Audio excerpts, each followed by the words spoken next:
Uma coisa que eu percebi que ficou sem comentário foi a questão lá do canal de Suez, que ficou encalhado, né? Ficou, digamos, entupido ali durante um período de 6 dias, no mês de março deste ano, né? Deste ano 2021. O canal de Suez, né? Ele não pode deixar de ser mencionado, visto que ele é de suma importância, ele é de grande importância para a economia global, ao que se perde às vezes nos comentários públicos, né, na mídia, às vezes é que o grosso da circulação econômica mundial ela é por mar, né? Ela é por mar, os navios são de grande relevância para a circulação econômica. E o canal de Suez, em particular, ele é estrategicamente muito relevante, porque, enfim, como são cerca de 50 navios que passam por ali por dia, né? 12% do comércio global.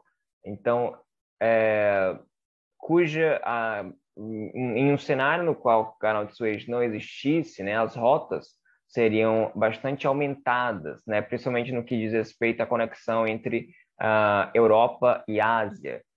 Estamos falando de uma realidade na qual, sei lá, você tem um navio que está vindo do continente asiático, se ele não tivesse o canal de Suez, ele ia ter que fazer o contorno do Cabo da Boa Esperança, né? Então é muito mais tempo de viagem, é uma viagem mais cansativa, demanda mais recursos, né? As condições marítimas do Cabo da Boa Esperança não são as mais agradáveis, então aumentaria muito o frete, por exemplo, então isso teria um impacto bastante negativo. Então o Canal de Suez, ele serve como um grande atalho entre a Europa e Ásia, né? Inclusive o Canal de Suez ele foi construído pensando exatamente ali no século XIX, né, um período ali de intensificação do processo de globalização, no qual as economias, né, começam a ficar cada vez mais interconectadas e há um grande interesse, né, principalmente da Europa, e uma Europa bastante colonialista ali, de expandir os seus mercados consumidores, de fazer os seus bens de consumo chegarem ao extremo Oriente ou ao exótico Oriente, como eles chamavam,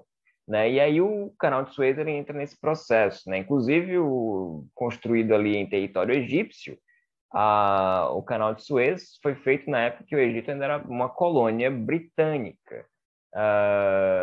Detalhe, né? Uma coisa que também é bastante interessante. Ele foi produzido nessa época em que ele ainda era colônia britânica, ali entre os anos de 1859 e 1869. Teremos futuramente a independência do Egito, e, inclusive se unindo ali, né, a partir do movimento de líderes, como foi o caso do próprio Gamal Abdel Nasser, do chamado pan-arabismo, né, que vão entender ali que muitos recursos naturais devem pertencer e serem totalmente administrados pelo Estado Nacional, ao invés de serem administrados por potências estrangeiras ou por empresas estrangeiras. Então, o Canal de Suez, no ano de 56, será nacionalizado. Isso gerará alguns ruídos na economia internacional. Primeiro, porque, como eu já falei, é uma região ali que é de intenso tráfego, né?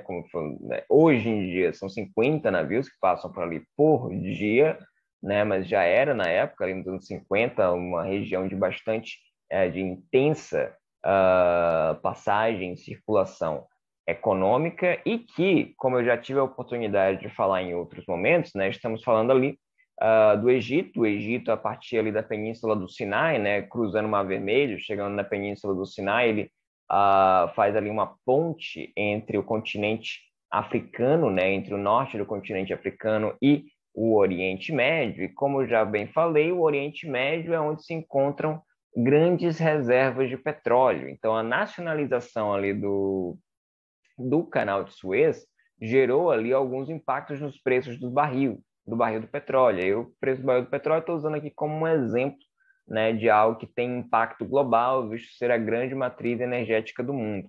Mas o ponto é, o canal de Suez, tendo sido nacionalizado, ele gerou ali uma certa, né, algumas rusgas, algumas tensões em função da sua relevância, né? Então, sempre como eu falo, né, as coisas elas têm consequências para além do seu imediato efeito. Então, o fato de você poder ter uma possível futura tensão política dentro de um estado cujo possui algum recurso ou é muito relevante dentro de um trajeto, isso faz com que haja alterações na economia em escalas que podem sim ser globais. Afinal de contas, essas são as consequências da globalização, né? São economias bastante interligadas que podem produzir efeitos em cascata. Então, Canal de Suez, né, um canal construído no século XIX, visando favorecer o contato econômico entre o continente europeu e o continente asiático, e que hoje em dia corresponde aí por 12% da circulação comercial do mundo, né? Ou seja, estamos falando aí de, no caso do encalhamento, 100 navios ficaram ali logo de cara congestionados sem poder avançar no trajeto.